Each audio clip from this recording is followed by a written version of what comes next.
Thank you for joining Jennifer Strauss and Associates in our 2019 Webinar Wednesday series. We're coming to you live from downtown Washington, D.C. Our webinars are every Wednesday, and you can find the upcoming schedule on our website. Past webinars and all recordings are also on our website and on our YouTube channel, along with over 160 other recordings on federal contracting topics. All are complimentary. If you have questions for our speaker today, you can email her directly with the contact information you'll see on the last slide. Right, this is just a little bit about us. We are a Washington, D.C. based firm and provide services for federal contractors. This ranges from market analysis reports to proposal writing and also post-award compliance. More information is on our website, so please visit us there. All right, our speaker today is Anne Laurent. She's going to be covering OTAs, the consortium landscape, how to reach the tech staff. Thank you for joining us today, Anne. I'm going to go ahead and hand it over to you. Thank you very much, Mallory. I am happy to be here. So I'm going to operate today on the assertion that I am making, which is that consortia are the primary conduit for other transaction spending. Let's have the first slide.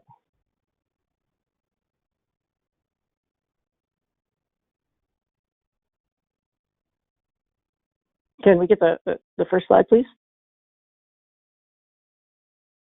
Thanks. So, and I caveat that by saying that they're the primary conduit for other transaction spending at the moment. The reason being that while consortia account now for more than half the spending on other transactions, other programs are more and more often striking their own other transaction agreements with companies independent of consortia. So there is a growing movement, if you will, in that independent OT world as well. And so I think as the years progress, we probably will be seeing a more even split in spending, if not even potentially more spending off of consortia. This could be a problem, of course, for small companies trying to find a route into other transaction spending, because at least with consortia, you have a sense for where that spending is going. It's harder, of course, to identify who's doing what and who's who at the zoo when programs are doing this independently. On the other hand, because they are programs, government programs, they will be reporting that their solicitations broadly on the new SAM Junior, SAM almost SAM prototype, whatever we're calling it, son of SAM, which has replaced the Federal Business Opportunities, FedBizOps. So you will be able to find them there more often than you currently can find the solicitations that are issued by consortia, which do not all report them to the Federal Procurement Data System. So that being said, however, consortia today are probably the primary conduit and probably for the foreseeable future. While many kinds of arrangements are permitted for OTAs, award to a single company, a joint venture, partnerships, and consortia, even prime contractors and subcontractors, still more than half of 2018 OT spending went through the consortia. Consortia are partnerships between one or more sponsoring programs and a group of companies and other entities that have capability in the technology, technical, and other interest areas that the sponsoring program of the other transaction agreement has issued and has interest in getting help with. Next slide, please. Consortium management firms are the nonprofit organizations that put together consortia of interested companies for sponsoring programs in their interest areas. So they assemble a fee-paying group of industry entities around the sponsor's domain of interest. They also host meetings of consortium members. They put together collaboration events. They do training. They publicize different information about the sponsor's needs and upcoming needs. And then they also collaborate with the sponsor on their problems to be solved. These solicitations are issued in the form of requests for white papers, usually only to the members of a consortium.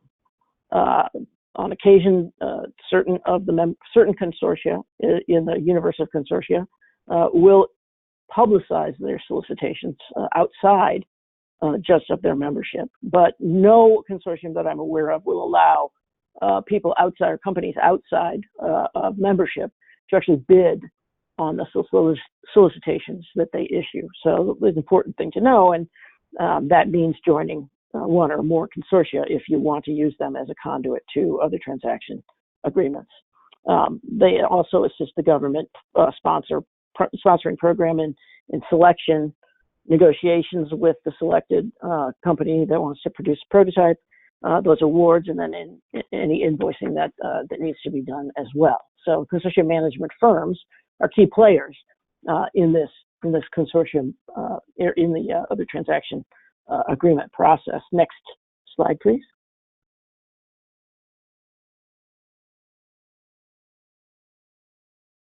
Can we go to the next slide? There we go. Thank you. So generally speaking, this is the consortium prototype project process. Government obviously begins by crafting some kind of a requirement, a problem to be solved, and identifies funding to go after a prototype or more than one prototype to solve that problem. Again, through the consortium management firm issues the request for white papers, they submit them back. Government reviews them with the assistance of the consortium management firm, and then does its technical evaluation, and then there's a project award. The goal for many consortia is stated to be 30 to 90 days from the requirement to the award. But it's important to know that speed is not the main focus of other transaction agreements through consortia. And the reason I say that is that we have to understand that these are not federal acquisition regulation contracts. And so they allow a much broader range of negotiation, including negotiation over intellectual property rights and a number of other areas. A lot of negotiation work in getting the actual other transaction agreement right so that it incentivizes great performance and meets the needs of the sponsor. So sometimes an other transaction agreement can take longer than a FAR contract might in the same for the same goods or services or whatever is being sought. Recent GAO report on defense other transaction authorities discovered that it can take from 45 to 370 days, depending. So it's not necessarily true that just because it's another transaction agreement, it's faster. Can we have the next slide, please? So as I said, things to consider about consortia if you want to use this route to getting other transaction agreements for prototypes. They only issue solicitations to their members for the most part, or provide the real details of those solicitations only to their members, and only their members can bid for the prototypes that they're soliciting for. That means that you have to consider which consortia you want to join based on the interest areas of the sponsoring organization, and we'll get into that.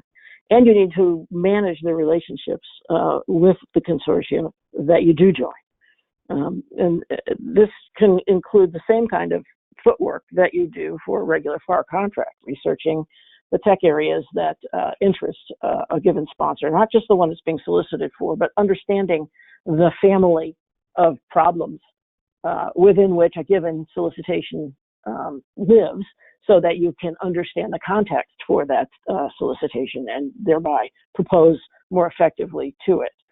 You need to understand the parent organizations of the programs that are sponsoring consortia so that you understand further the context within which its problems are arising and what the larger mission goals are for the prototypes that it's soliciting. You need to understand the personnel involved and the who's who in the zoo, as it were. Something that is equally hard to get in an OT environment as it is in the FAR environment, and requires a lot of spade work and research. You also should be monitoring the past awards that have been given through that consortium to understand, the direction things have gone, who's been getting awards, that sort of information, the same kind of thing you do for a regular FAR contract. You want to study the solicitations that have gone out if you can get a hold of them, and you can certainly request them from the consortium management firm. You also want to demand good service from your consortium management firm. You're paying a membership fee. You want to have events that you can go to. You want to have inside information that you're provided. You want to have opportunities to collaborate with other consortium members. You want to be given, for example, an understanding of the innovation sub-ecosystems that this consortium is a part of. Next slide, please.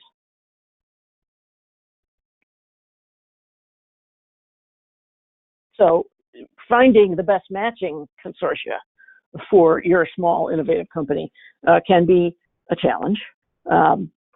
My company, the Acquisition Innovation Hub, LLC, has created a map to help companies and to help government organizations find their way around what's called the innovation ecosystem, which includes consortia, but is not limited to them. There's quite a lot of other kinds of innovation hubs, as it were, across the ecosystem. As you see here, there's we're actually there have been some added just overnight, so we're over 260 innovation hubs in the entire ecosystem.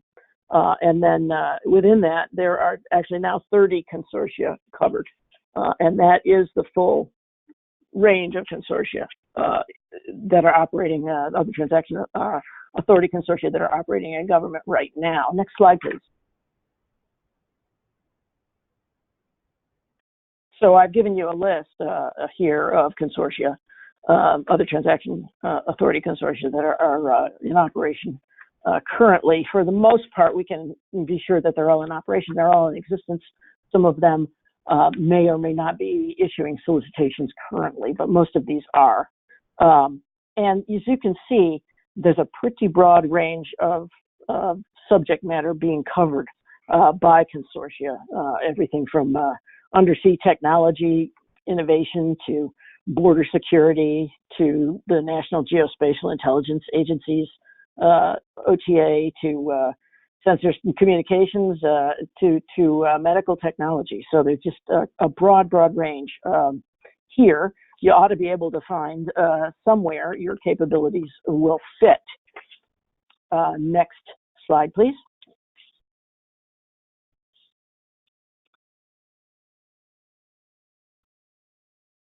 Can I have the next slide, please?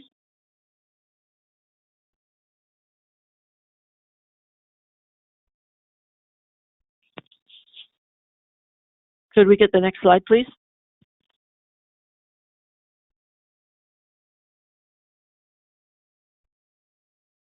So I just wanted to give you a sense for the kind of solicitations that one might see.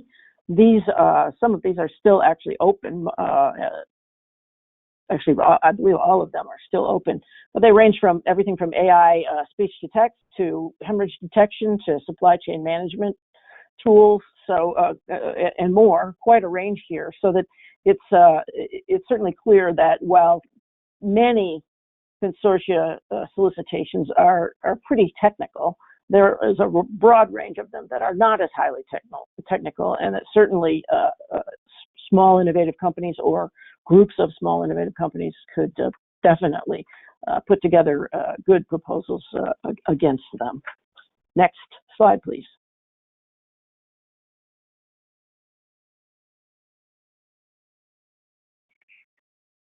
Can we jump back one slide to finding the best fit consortia?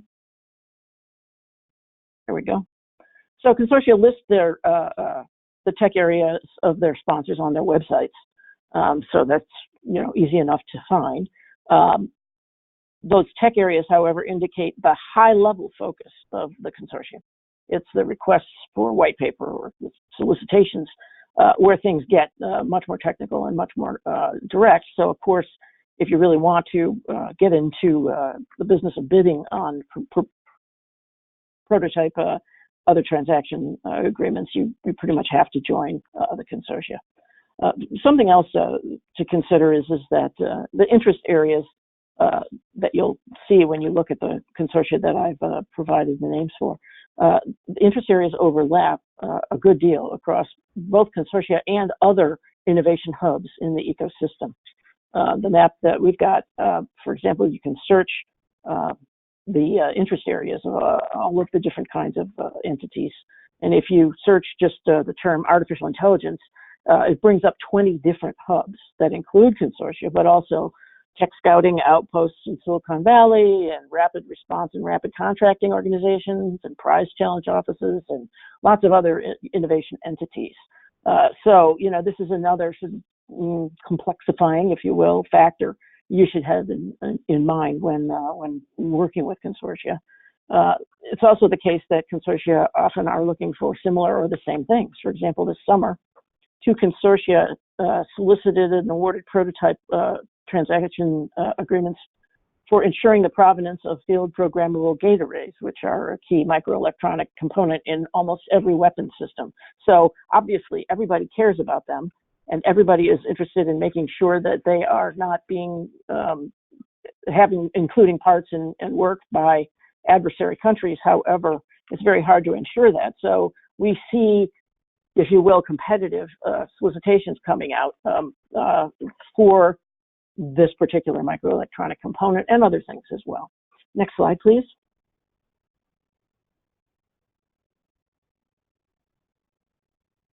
So as I pointed out, joining consortia, it costs in terms of fees, and it costs in terms of time managing those relationships and remaining active in those consortia. So it pays to identify the ones that truly seek your capabilities. So finding them, it requires you have to know which consortia exist, what programs sponsor them, what shapes the requirements that those programs have and are asking consortia to solicit for. You want to know where the sponsoring organizations of these programs actually sit within the larger organization or command that they're a part of. What determines that organization's need? Where does it sit?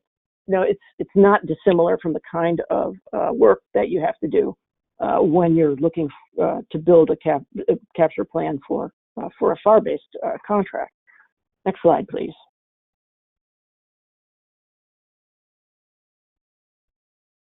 So, for example, let's look at a sub-ecosystem that exists within the larger innovation ecosystem, right? This is within the Army. In the Army's Futures Command, we see that the Army Combat Capabilities Development Command, CCDC, is the center of its own little mini ecosystem, right? So it's a mini innovation ecosystem. And you can see there that 6 of the Army's 9 consortia happen to be part of this sub-ecosystem orbiting CCDC. So you'd pretty much want to know both the intent and the mission goals of CCDC and of the new Army Futures Command if you are going to start to be trying to find work in these consortia. And there are, you know, a pretty wide range of consortia too. I might add sensors and electronics and aviation and command control communications, C5. You've got ground vehicles and automotive tech, and then you've got energy, environment, and demilitarization. So right there, you have a very, very broad range of potential work.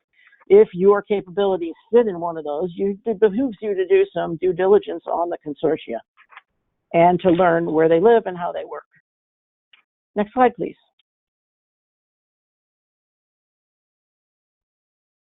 And while consortia can and do serve as conduits for most of the spending, they also serve more than just their sponsoring programs often. For example, a Navy program might decide that an Army consortium is the best